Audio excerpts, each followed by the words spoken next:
C'est phénoménal de voir à quel point nous sommes talentueux pour créer des religions, et pourtant il est si difficile pour nous de vraiment adorer Dieu de la manière la plus simple.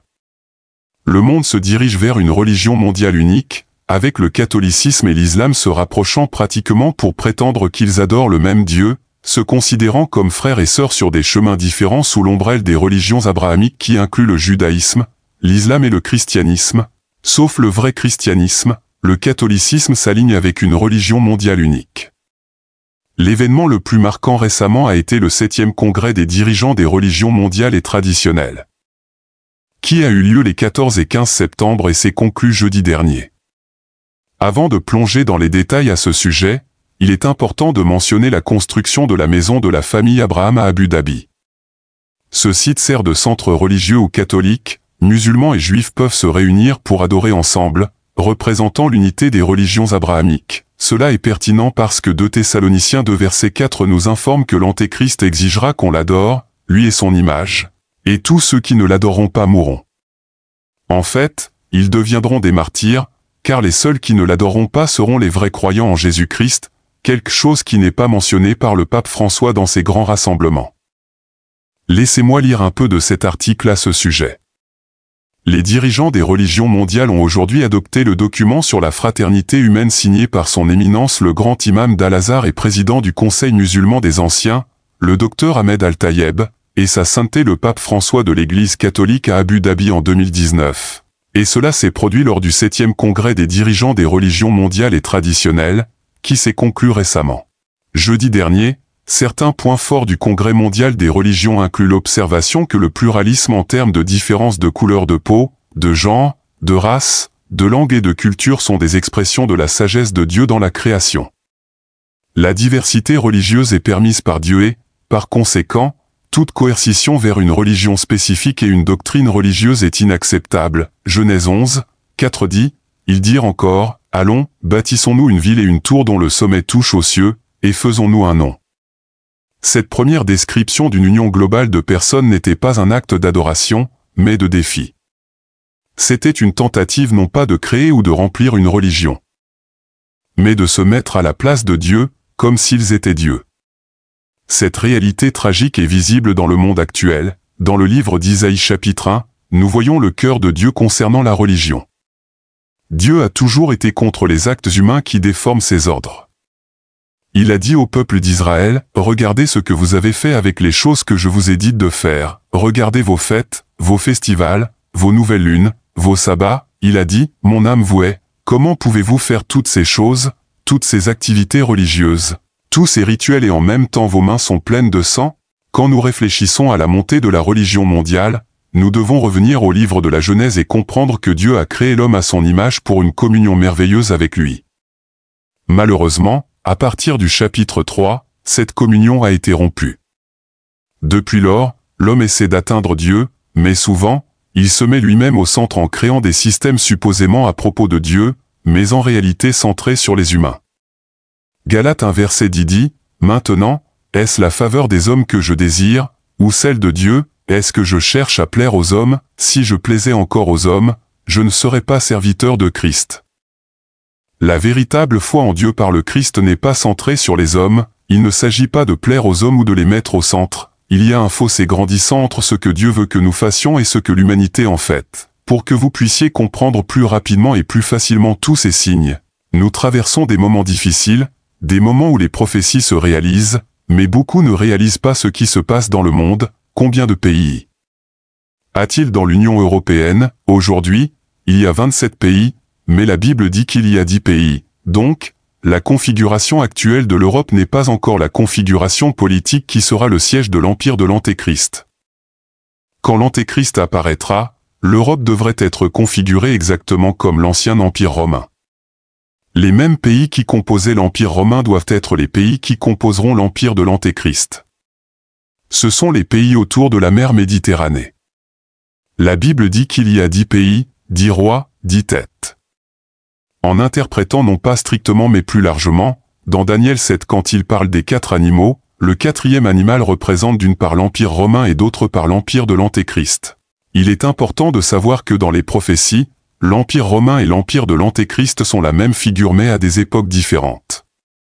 Il y avait l'Empire romain dans l'histoire, et il a cessé d'exister politiquement, mais à la fin des temps, l'Empire romain sera restauré dans la configuration géographique de l'Empire romain. Il est intéressant de noter que bien que l'Empire romain n'existe plus politiquement aujourd'hui, toute notre culture est romaine. Notre droit est romain, notre politique est romaine, donc la culture occidentale est basée sur la culture romaine. L'Empire romain, d'une certaine manière, n'a pas cessé d'exister. Politiquement, il a cessé d'exister, mais son influence continue jusqu'à ce jour. Juste avant l'apparition de l'Antéchrist, l'Empire romain doit revenir pour soutenir son opération. Dans le 4e animal de Daniel, j'ai vu une bête et 7 bêtes à 7 têtes et 10 cornes. Les 10 cornes représentent 10 pays. Ouvrons Daniel 7 pour lire ce verset. Lisons les versets 19 et 20, après que Daniel ait vu cette vision et ait été stupéfait, dévasté. Faites attention à ce que Daniel a vu. Alors, je désirais savoir la vérité sur la 4e bête, qui était différente de toutes les autres, extrêmement redoutable, avec ses dents de fer et ses ongles d'airain, qui dévorait. Brisait en pièces et foulait aux pieds ce qui restait, et aussi sur les 10 cornes qu'elle avait à la tête, et sur l'autre corne qui était montée, devant laquelle 3 étaient tombés. Cette corne avait des yeux et une bouche qui prononçaient des paroles arrogantes, et elle paraissait plus grande que ses compagnes. Parmi les 10 cornes, 3 sont tombées et à leur place est montée une petite corne. Lisons maintenant, frères, Daniel 7 verset 7, après cela, je regardais dans mes visions nocturnes, et voici une 4e bête, épouvantable, terrible et extraordinairement forte, elle avait de grandes dents de fer, elle dévorait, brisait en pièces et foulait aux pieds ce qui restait, elle était différente de toutes les bêtes qui l'avaient précédée, et elle avait 10 cornes, frères, comme je l'ai déjà dit, cela représente l'Empire romain qui est déjà passé, mais cela représente aussi l'Empire de l'Antéchrist. Verset 8, je considérais les cornes, et voici qu'une autre petite corne surgit parmi elles. Et 3 des premières cornes furent arrachées devant elle, et voici, cette corne avait des yeux comme des yeux d'homme et une bouche qui parlait avec arrogance. Pour que l'Antéchrist apparaisse, 3 cornes doivent être arrachées. Je ne dis pas que c'est exactement cela, mais si nous interprétons plus largement, il est possible que les cornes soient en train d'être arrachées. La première de ces 3 cornes pourrait être l'Angleterre, le Royaume-Uni. L'autre, je ne sais pas, cela pourrait être la France. L'autre pourrait être l'Italie. Donc, frères, nous devons prêter une grande attention aux nouvelles concernant l'Europe. Dieu est déjà en train de bouger les pièces pour changer la configuration politique en Europe pour l'apparition de l'Antéchrist. Laissez-moi vous expliquer un peu. Dans la Bible, nous avons plusieurs livres qui parlent de la seconde venue du Christ, des livres prophétiques bien sûr, parmi les grands prophètes et les petits prophètes comme Ésaïe, Jérémie et Ézéchiel. Il y a toujours des prophéties sur la venue du Christ, mais spécifiquement, Daniel 2 parle de l'image de la grande statue, Daniel 7 parle des 4 bêtes, Daniel 8 parle du bélier et du bouc, Daniel 9 parle des 70 semaines et Daniel 11 parle des 2 rois. Dans toutes ces prophéties, nous avons des prophéties sur la venue du Seigneur avant son retour public. Nous devons comprendre ces 2 aspects pour être vraiment préparés. À propos de la situation politique mondiale et de l'Antéchrist, dans Matthieu 24 du Nouveau Testament, c'est le chapitre qui parle de la venue du Seigneur. Nous, qui voulons connaître la venue du Seigneur, devons bien connaître ce chapitre. Bien sûr, nous avons aussi 2 Thessaloniciens 2, dont nous avons lu certains versets, et l'Apocalypse, dont tout le livre parle de la venue du Seigneur. En ce qui concerne l'Antéchrist, il y a quelques chapitres exclusifs qui parlent de lui.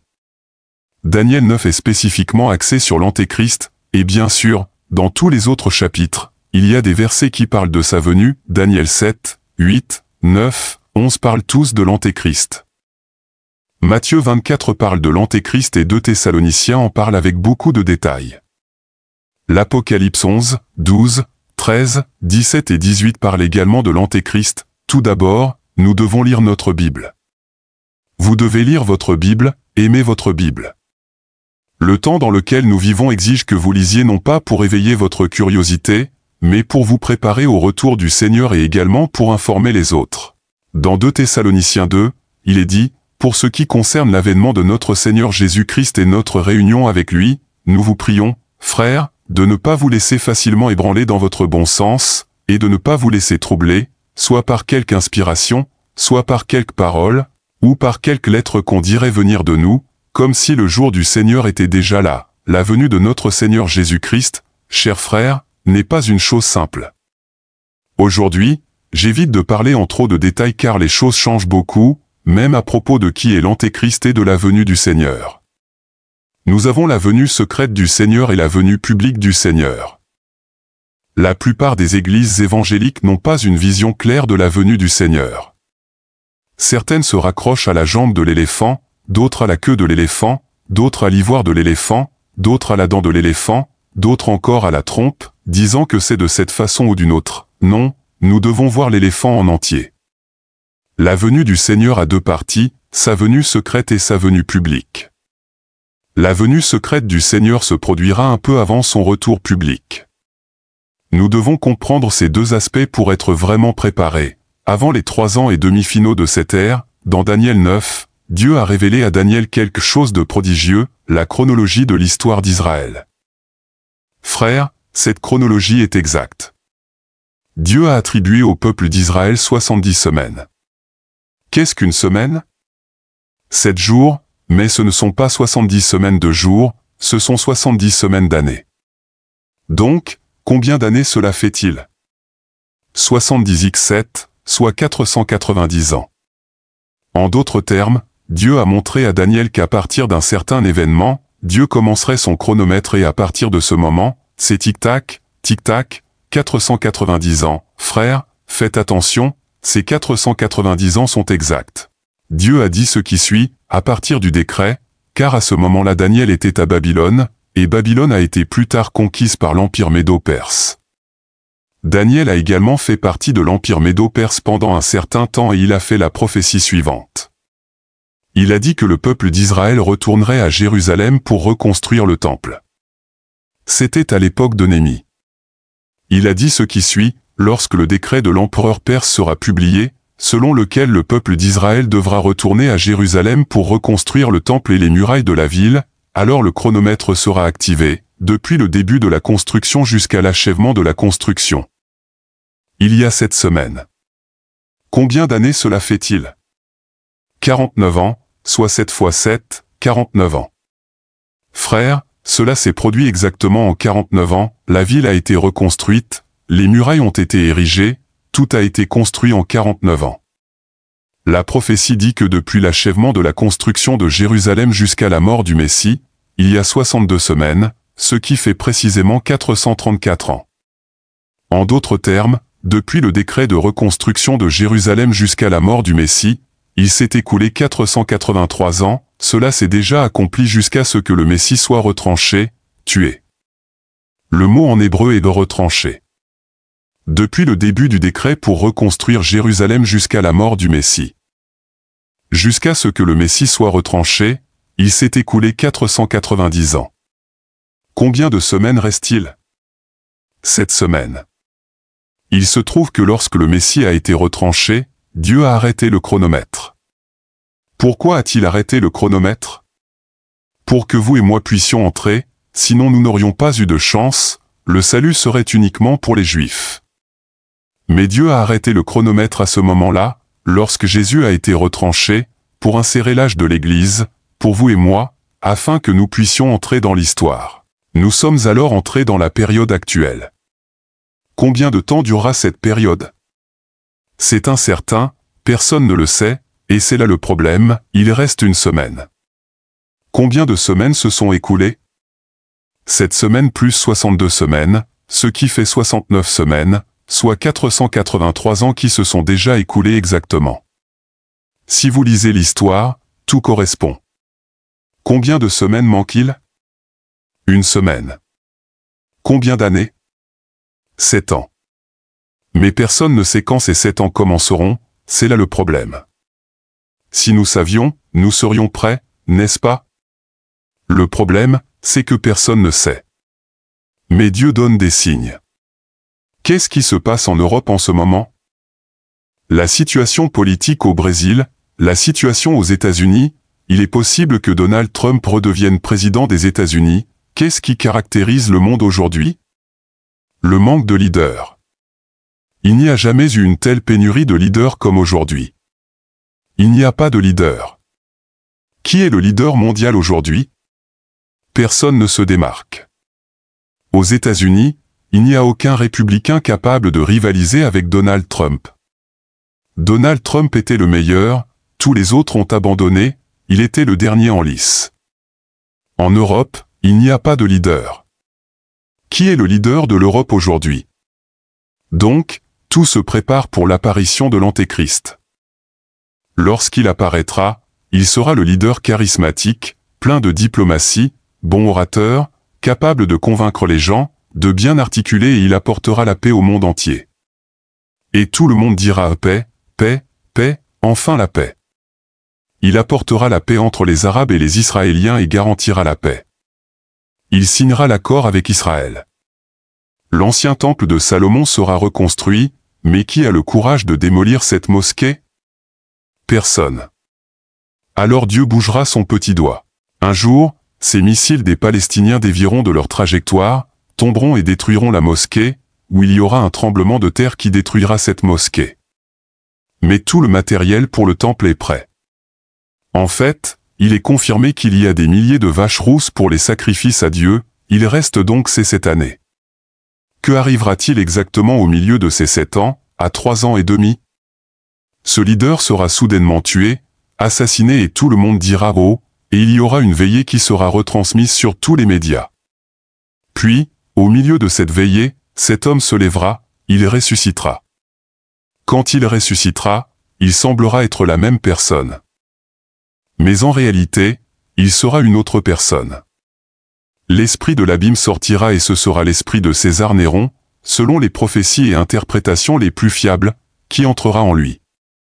C'est lui qui porte le numéro 666. Il se lèvera, mais il ne sera plus la même personne, bien que son corps soit le même. Il deviendra la bête, l'Antéchrist, il brisera l'accord qu'il a fait avec les Juifs, entrera à Jérusalem et contrôlera tout grâce à l'intelligence artificielle. Il placera sa statue humanoïde, mi-humaine, mi-robot, et mettra cette image dans le temple, dans le Saint des Saints, une image de la bête qui parle. Le monde entier sera enchanté par cette image de la bête et adorera l'image de la bête. Ensuite, la grande tribulation commencera.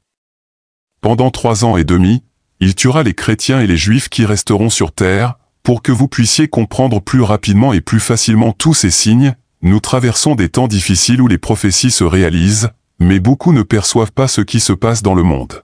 Nous sommes arrivés à la fin de la vidéo.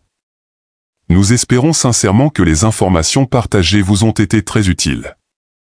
Nous aimerions vous poser une question très importante. Comment imaginez-vous la marque de la bête? Votre opinion est très précieuse, partagez-la dans les commentaires, nous les lirons tous. Sans plus attendre, je vous dis au revoir pour l'instant et j'ai hâte de vous retrouver pour la prochaine vidéo de notre parcours.